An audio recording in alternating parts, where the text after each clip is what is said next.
श्री गणेशाय नमः। वैदिक सनातन धर्म में आने वाला त्योहार यानी कि दीपावली का त्योहार सबसे बड़ा खास त्योहार माना जाता है। हर्षोल्लास से भरा यह त्योहार 5 दिनों का मनाया जाता है और इन सभी 5 दिनों का एक विशेष महत्व भी है। हम सब जानते हैं कि कार्तिक मास में कृष्ण पक्ष में आने वाली त्रयोदशी से प्रारंभ होने वाला इस 5 दिन के उत्सव का सबसे पहला दिन होता है धनतेरस या फिर धन त्रयोदशी। यह वही दिन है जब भगवान धन्वंतरी प्रकट हुए थे। अब इसके बाद आती है नरक चतुर्दशी, जिसे काली चौदस भी कहा जाता है, जब भगवान श्री कृष्ण ने 16,108 रानियों को नरकासुर की कैद से मुक्त करवाया था और उनसे विवाह किया था। इसके बाद तीसरा दिन आता है दीपावली का, यानी कार्तिक अमावस्या। यह वह दिन है जब भगवान श्री कृष्ण की अत्यंत सुंदर दामोदर लीला या फिर ओखुल बंधन लीला हुई थी।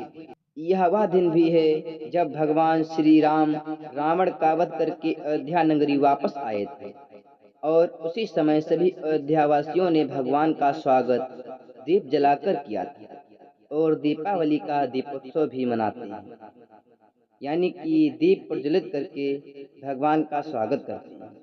हमारे घर में और हमारे जीवन में यह वह दिन भी है जब भगवान श्री कृष्ण ने नरक चतुर्दशी के दिन राक्षस नरकासुर का वध करके वापस द्वारिका आए। तब द्वारिका वासियों ने भी दीप जलाकर उनका स्वागत किया था। यहाँ भी दीपावली के दिन दीप प्रज्वलित किए जाते हैं। दिवाली के अगले दिन आता है गोवर्धन पूजा, जब भगवान श्री कृष्ण ने अपनी सबसे छोटी उंगली के नाखून पर 7 दिनों तक गोवर्धन पर्वत को धारण किया था। सभी वृंदावन वासियों की देवराज इंद्र के कोप से रक्षा की थी। गुजराती कैलेंडर में नए साल की शुरुआत भी इसी गोवर्धन के दिन से ही की जाती है। इसके बाद अगला दिन आता है भाई दूज का, या फिर उसे हम यम द्वितीया भी कहा जाता है, क्योंकि भाई और बहन के पवित्र रिश्ते का प्रतीक है। लेकिन जितने भी यह सारे त्योहार और पर्व आ रहे हैं, उन सब के पीछे कोई न कोई वैदिक तत्व, कथा और वैज्ञानिक तत्व आवश्यक छुपा हुआ है। और इस वर्ष इन सभी पर्वों का आरंभ हो रहा है 29 अक्टूबर 2024 से, यानी कि इस दिन से तो इस बार धन त्रयोदशी आ रही है। 29 अक्टूबर 2024 मंगलवार के दिन इस धन त्रयोदशी के दिन कौन कौन से शुभ मुहूर्त हैं, जिसमें लक्ष्मी देवी की पूजा करनी चाहिए? क्या करने से आप देवी भगवती लक्ष्मी को प्रसन्न कर सकते हैं? धनतेरस या फिर धन त्रयोदशी का दिन प्रत्येक वर्ष कार्तिक माह में त्रयोदशी के दिन मनाया जाता है। यह दिन मनुष्य के लिए स्वास्थ्य, आरोग्य और समृद्धि, धन का प्रतीक है। इस दिन भगवान विष्णु के साथ माता लक्ष्मी की पूजा की जाती है। तो चलिए आज के वीडियो में हम देखते हैं कि धनतेरस के इस पर्व में आखिर भगवान नारायण की पूजा अर्चना करने की वास्तविक विधि क्या है और धनतेरस के दिन यमदीप कहाँ और कैसे प्रज्वलित करना चाहिए। स्कंद पुराण के वैष्णव खंड में ब्रह्मा जी ने इस विधि का वर्णन किया है। आज हम इस विधि का वर्णन करते हुए बताते हैं कि कार्तिक मास के कृष्ण पक्ष की त्रयोदशी प्रातः काल दंत धावन करके स्वयं को स्नान आदि से स्वच्छ करके और फिर त्रयोदशी व्रत का नियम करके भगवान श्री हरि के भजन में तत्पर हो जाना चाहिए। कार्तिक मास के कृष्ण पक्ष में आने वाली त्रयोदशी के दिन प्रदोष काल में संध्या के समय यमराज के लिए दीपक और नैवेद्य अर्पित करना चाहिए। ऐसा करने पर मनुष्य अकाल मृत्यु से बच जाता है। एक समय सभी यमदूतों ने मिलकर यमराज जी से यही प्रश्न पूछा था।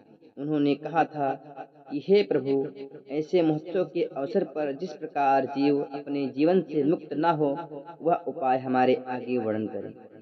तो उसके उत्तर में यमराज जी ने कहा था, यमदूतों, कार्तिक मास के कृष्ण पक्ष के त्रयोदशी को प्रत्येक वर्ष प्रदोष काल में जो भी मनुष्य अपने घर के दरवाजे पर इस मंत्र का उच्चारण करके दीप प्रज्वलित करता है, वह काल मृत्यु से बच जाता है। और अगर किसी कारणवश उसकी अपमृत्यु होती भी है तो भी उसे यमलोक में नहीं जाना पड़ता, अर्थात त्रयोदशी को दीपदान करने से मृत्यु पाप दंत काल और लक्ष्मी के साथ सूर्य नंदन हमारे ऊपर प्रसन्न होते हैं। इस मंत्र का उच्चारण करके जो भी व्यक्ति धनतेरस के दिन अपने घर के द्वार पर दीप प्रज्वलित करता है, उसके परिवार में अपमृत्यु का भय नहीं रहता।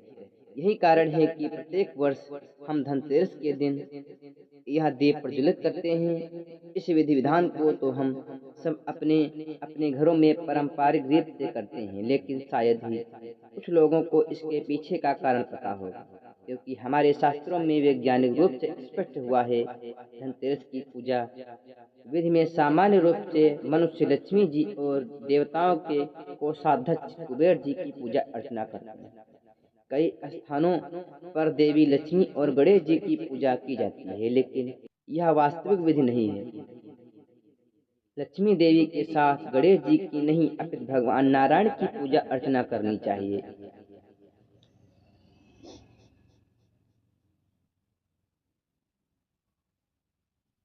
तो इसलिए धनतेरस पर आप पूजा विधि के द्वारा देवी लक्ष्मी के साथ उनके पति भगवान विष्णु नारायण की पूजा कीजिए। और यह पूजा विधि आप अपनी पारिवारिक और स्थानिक परंपराओं के अनुसार कर सकते हैं। जब आप लक्ष्मी देवी के साथ भगवान श्रीहरि की पूजा करते हैं, उनके पवित्र नाम का जाप और संकीर्तन करते हैं और उन्हें भोग लगाने के बाद देवी लक्ष्मी को अर्पित करते हैं, तो लक्ष्मी देवी अधिक प्रसन्न होती हैं। अब आप बोलेंगे कि भाई इसका प्रमाण क्या है? तो यह सुनिए। ब्रह्म वैवर्त पुराण के प्रकृति खंड में कहा गया है कि हे पितामह, जहाँ कहीं भी भगवान की अर्चना, विग्रह और उनके शुभ नाम का संकीर्तन होता है, वहाँ सर्व मंगल रूप कमला यानी लक्ष्मी देवी निवास करती है। जहाँ कृष्ण और उनके भक्तों के निरंतर प्रशंसा होती है, वहाँ कृष्ण प्रिया लक्ष्मी देवी सदैव रहती हैं।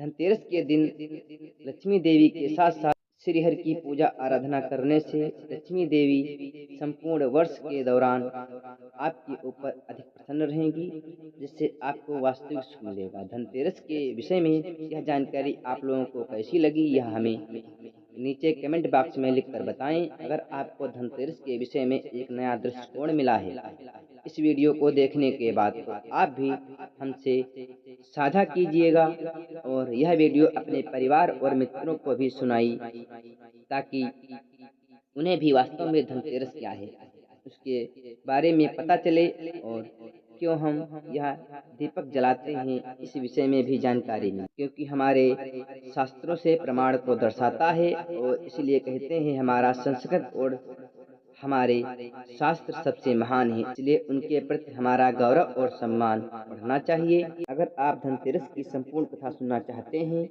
तो आपके अपने इस चैनल को यहाँ से सब्सक्राइब करके रख लीजिए, नोटिफिकेशन ऑन करके रख लीजिए, क्योंकि यह कथा इसी चैनल पर आएगी। तो आगे तो चलें, आने वाले धनतेरस पर्व के उपलक्ष्य में हम भगवान धन्वंतरी से यही प्रार्थना करते हैं कि वह हमें स्वस्थ आरोग्य प्रदान करें, जिसके द्वारा हम भगवान श्री कृष्ण की आराधना भक्ति के मार्ग में दृढ़तापूर्वक अग्रसर हो सकें।